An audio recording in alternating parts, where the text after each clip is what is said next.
Title: The coldest criminal in Nigeria, the icy shadow of Kaduna. In the quiet streets of Kaduna, long after the sun had set and the noise of the day had faded, a name was whispered like a ghost: Malam Freeze.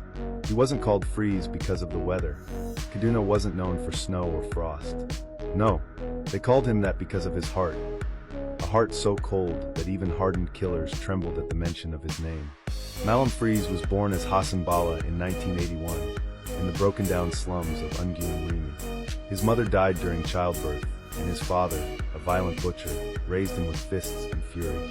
Hassan never cried, not when he was beaten, not when he went days without food, not even when he saw his father murdered in front of him during a political riot. From that day on, he stopped speaking. He vanished for 2 years. When he reappeared, he was no longer Hassan. He was Freeze. Freeze never used guns. He never shouted. He never needed a gang.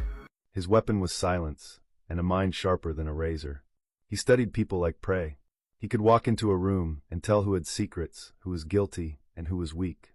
In 2005, he orchestrated the ice market heist, a robbery so complex that police didn't even know it had happened until 3 days later.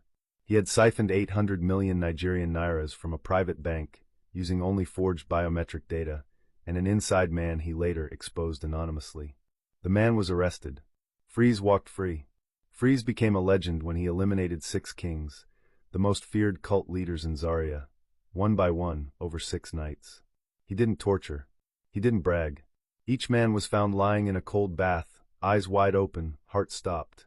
The bodies had no wounds, no struggle, nothing but ice cubes and one white feather on the chest. Rumors spread. Some said he had mastered black magic. Others said he was working for a foreign government. But the most feared idea was that Freeze had no human soul, that he was born of death and cold, a demon hiding in a man's skin. By 2010, politicians feared him more than their opponents.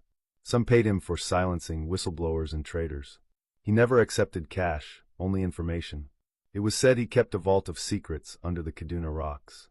Names, recordings, documents, enough to bring down governors, senators, even military men. He didn't care about power. He cared about control. He once sent a video to a governor's office, showing him shaking hands with a cartel boss. The next day, the governor resigned without explanation and disappeared. By 2018, the Nigerian police, EFCC, DSS, and even Interpol had a file on him. But they had no photo, no fingerprint, no confirmed voice, only stories. Every time they came close, the agents would be reassigned, arrested for corruption, or mysteriously found in their homes, dead with a smile on their lips and ice in their tea. The last person who claimed to see Freeze was a journalist named Funmi Adegoke. She published an exposé titled The Icy Shadow, revealing part of his background and implicating 2 senators. She vanished a week later. Now in 2025, Freeze is said to be in his mid-40s. No one has seen him in person. But high-level corruption cases often collapse overnight. Files vanish. Evidence melts away. Witnesses go mute.